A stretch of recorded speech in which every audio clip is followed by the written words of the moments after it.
കൃഷ്ണേന്ദു, ഇപ്പോൾ കൊല്ലത്ത് നിന്ന് വളരെ വേദനാജനകമായ ഒരു വാർത്ത വരികയാണ്. എന്താണെന്ന് വെച്ചാൽ ഒരു കസ്റ്റഡി മരണമാണ്.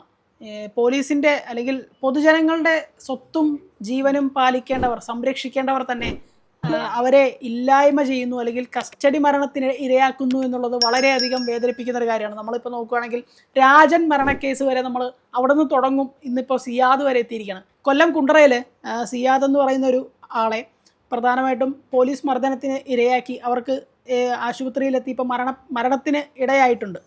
അപ്പോൾ ഇത്തരം വിഷയങ്ങൾ, ഈ പോലീസിൻ്റെ ഒരു കൈകാര്യം എന്ന് പറയുന്നത്, അല്ലെങ്കിൽ അവർ ഈ ടോർച്ചർ ചെയ്യുന്നത് ഇത്രയും, അത് വലിയൊരു വിഷയമായി മാറുന്നുണ്ടോ നമ്മുടെ സമൂഹത്തിൽ? ഉറപ്പായിട്ടും അല്ലേ? തീർച്ചയായിട്ടും. പോലീസ് മർദ്ദന കേസുകൾ അല്ലെങ്കിൽ കസ്റ്റഡി മർദ്ദനങ്ങൾ നമ്മൾ ഇന്നും ഇന്നലെയും തുടങ്ങിയതല്ല. ഈ പറയുന്ന പോലെ രാജൻ കേസ് ഉൾപ്പെടെ വർഷങ്ങൾക്ക് മുന്നേ ഉള്ളതാണ്. അങ്ങനെ പക്ഷേ ഈ പോലീസ് മർദ്ദനങ്ങളിൽ അല്ലെങ്കിൽ കസ്റ്റഡി മരണങ്ങളിലൊന്നും ഒരു കുറവും നമ്മുടെ നാട്ടിൽ സംഭവിക്കുന്നില്ല. ഇടയ്ക്കിടയ്ക്കാണെങ്കിലും ഇത്തരത്തിലുള്ള വിഷയങ്ങൾ വരുന്നുണ്ട്.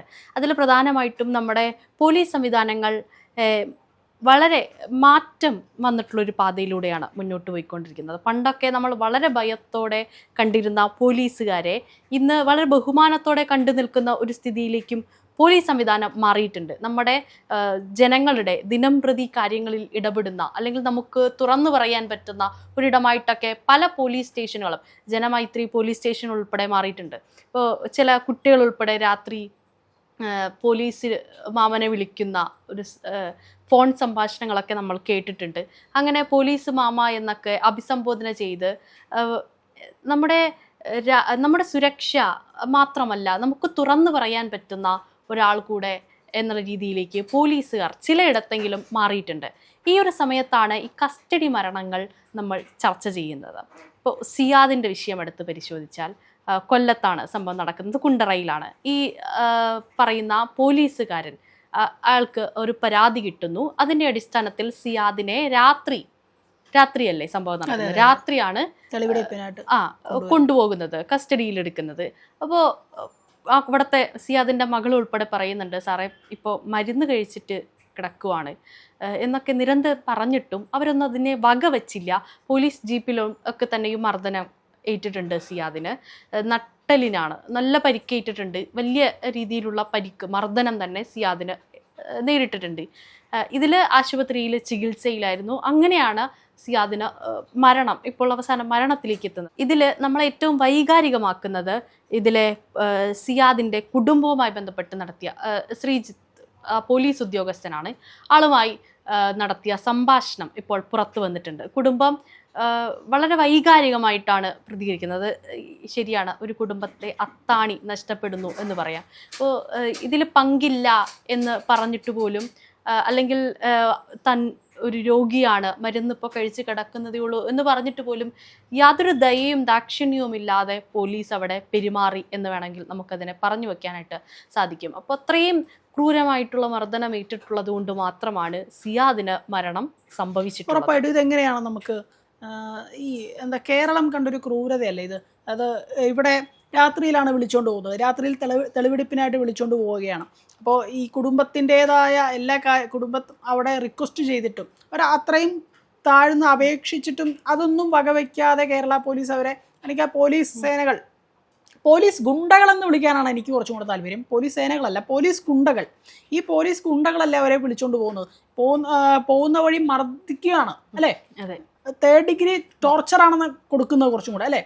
എത്രത്തോളം ഒരു വേദന എടുക്കുന്നുണ്ടാവും? എങ്ങനെയാണ് നമുക്കൊരു പോലീസ് സ്റ്റേഷനിലേക്ക് സമാധാനപരമായിട്ട് ഒരു പരാതിയുമായി ചെല്ലാൻ പറ്റുന്നത്? ഇപ്പോൾ ക്രമസമാധാനം പാലിക്കുന്ന പല പോലീസ് സ്റ്റേഷനിലും, ഇപ്പോൾ ജനമൈത്രി എന്നൊക്കെ പറയുന്ന പോലീസ് സ്റ്റേഷൻ, എങ്ങനെയാണ് നമുക്ക് അവിടെ എങ്ങനെ കയറി ചെല്ലാൻ പറ്റും? ഇത്തരം നടപടികൾ എടുക്കുന്ന, അല്ലെങ്കിൽ ഇത്തരം ഒരാളെ ഇങ്ങനെ പെരുമാറുന്ന, ഇത് ജസ്റ്റ് ഒരു ആരോപണം മാത്രമേ ഉള്ളൂ. ഒരു ആരോപണത്തിൻ്റെ പേരിലാണ് അവരെ ഇത്രയും ക്രൂരമായി മർദ്ദിക്കുന്നത്. ഇപ്പം അങ്ങനെയാണെങ്കിൽ ഒരാളുടെ ഭാഗത്ത് തെറ്റായി, അവൻ തെറ്റുകാരനാണെന്ന് കോടതി വിധിക്കണം അല്ലേ? ഒരാൾ ഒരു കുറ്റം ചെയ്താൽ അവൻ തെറ്റുകാരനാണെന്ന് വിധിച്ചാൽ മാത്രമേ, ആ ഒരു നീതിപീഠത്തിന് തോന്നിയാൽ മാത്രമേ, അല്ലെങ്കിൽ നീതിപീഠം വിധിച്ചാലേ അവൻ കുറ്റക്കാരനാവുന്നുള്ളൂ അല്ലേ? അങ്ങനെയാണ് ഞാൻ മനസ്സിലാക്കുന്നത്. അപ്പോൾ അതിനു മുമ്പേ ശിക്ഷ വിധിക്കാനും അല്ലെങ്കിൽ നടപടിയെടുക്കാനും ഇവരാരാണ്? ഞാൻ മനസ്സിലാക്കുന്ന അതാണ്. ഇവിടെ അത്രയും ക്രൂരമായൊരു പ്രവർത്തനം തന്നെയാണ് ഇവരോട് കാണിച്ചിട്ടുള്ളത്.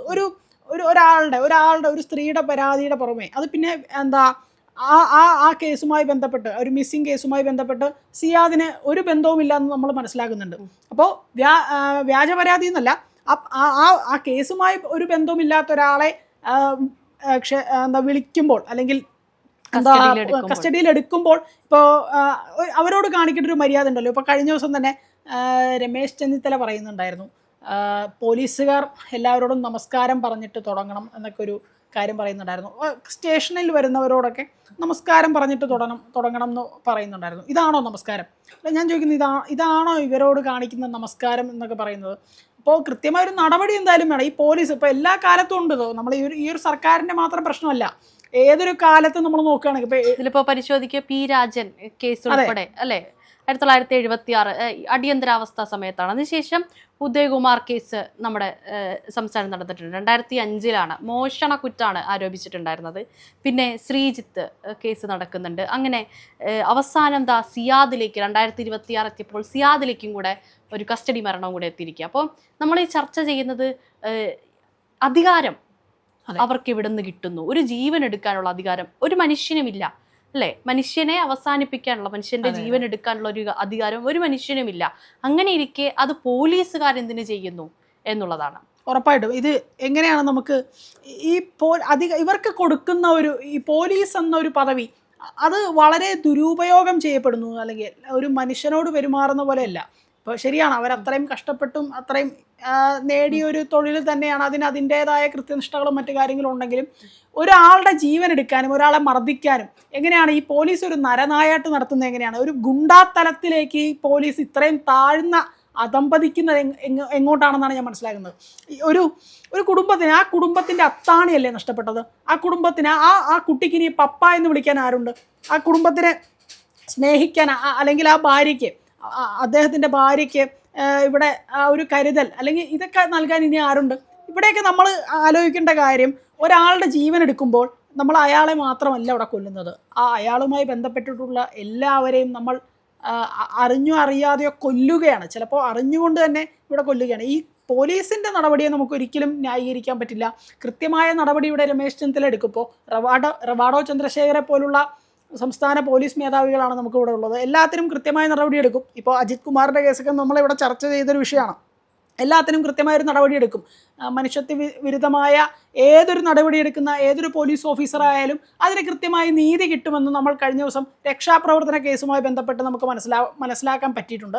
ആ ഒരു കാര്യവും ഇവിടെ ഉണ്ടാവുമെന്നാണ് ഞാൻ മനസ്സിലാക്കുന്നത്. എന്തായാലും ഇത്തരം നരനായാട്ട് അത് ഏതൊരു സർക്കാർ വന്നാലും അത് ആ സർക്കാരിനും കൂടെ പേര് കേൾപ്പിക്കുന്ന തരത്തിൽ ഈ പോലീസ് ഇത്തരം നരനായാട്ട് നടത്തുന്നത് ഒന്ന് ഒഴിവാക്കുകയാണെങ്കിൽ, അല്ലെങ്കിൽ അവർ കുറച്ചും കൂടി വളരെ മാന്യമായിട്ട് പെരുമാറണം, അല്ലെങ്കിൽ കുറച്ചും കൂടി എന്നല്ല, അവർ മാന്യമായിട്ട് തന്നെ പെരുമാറി ശീലിക്കണം. അല്ലെങ്കിൽ ഈ സാധാരണക്കാരും പോലീസിൻ്റെ ജോലി ചെയ്യേണ്ടി വരുമെന്നുള്ളതാണ് പറയാനുള്ളത്.